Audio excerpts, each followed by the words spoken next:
নমস্কার বন্ধুরা, আপনারা কি যুবসাথী প্রকল্পে আবেদন করেছেন কিন্তু আপনার আবেদনটি অ্যাপ্রুভ হয়েছে নাকি ক্যান্সেল হয়ে গিয়েছে তা আপনি বুঝতে পারছেন না। চিন্তার কোনো কারণই নেই।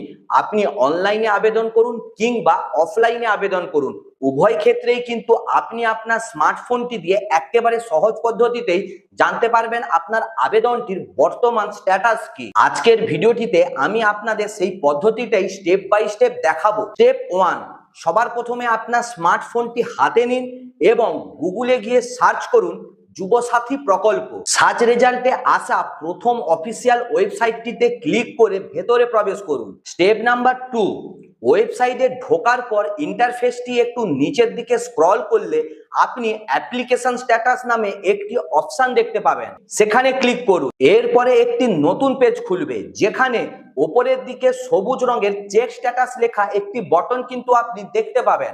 সেই চেক স্ট্যাটাস লেখা সবুজ বটনে ক্লিক করুন। চেক স্ট্যাটাস লেখা সবুজ বটনে ক্লিক করার পরে আপনার সামনে একটি লগ ইন পেজ আসবে।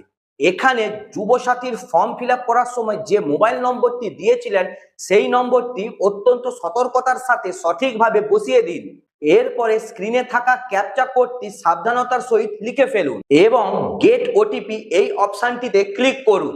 এরপরে আপনার মোবাইল নম্বরে আসা ওটিপিটি ওই নির্দিষ্ট ঘরে বসিয়ে দিন।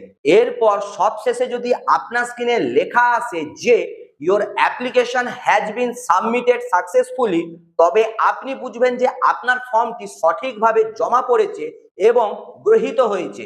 আর যদি কোনো নতুন ফর্ম ফিল আপ করার অপশন আসে তবে আপনাকে বুঝতে হবে আপনার আগের আবেদনটি হয়তো সফল হয়নি। বন্ধুরা, এখনই আপনারা আপনাদের আবেদনের স্ট্যাটাস চেক করে নিন এবং আপনার আবেদনের বর্তমান অবস্থা কি তা আমার কমেন্ট সেকশনে অবশ্যই জানান।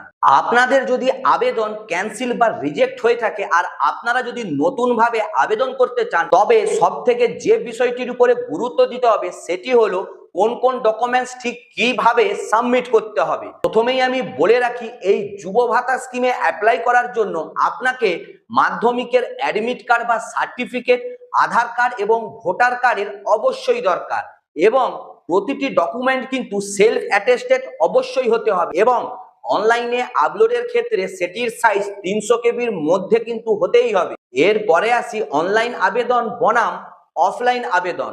যারা এমপ্লয়মেন্ট ব্যাংকে গিয়ে অফলাইনে ফর্ম জমা দিয়েছেন তাদের তথ্য পোর্টালে দেখাতে একটু কিন্তু বেশি সময় লাগতে পারে, তাই দুশ্চিন্তা একদমই করবেন না। যদি 3 মাসের বেশি সময় হয়ে যাওয়ার পরেও আপনার আবেদনের স্ট্যাটাসের কোনো রকম পরিবর্তন না আসে তবে যুবসাথী হেল্প ডেস্ক নম্বর 6292248888 এই নম্বরে সরাসরি যোগাযোগ করুন।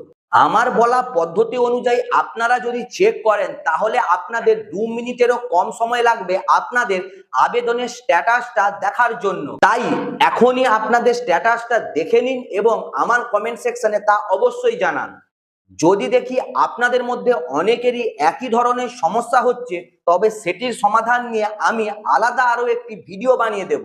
আমার ভিডিওটি যদি আপনাদের ইনফরমেটিভ লাগে, ভালো লাগে, তাই লাইক, কমেন্ট এবং অবশ্যই বন্ধুদের সাথে শেয়ার করে তাদেরকেও জানার সুযোগ করে দিন এবং চ্যানেলটিকে অবশ্যই সাবস্ক্রাইব করুন। দেখা হচ্ছে পরের ভিডিওতে।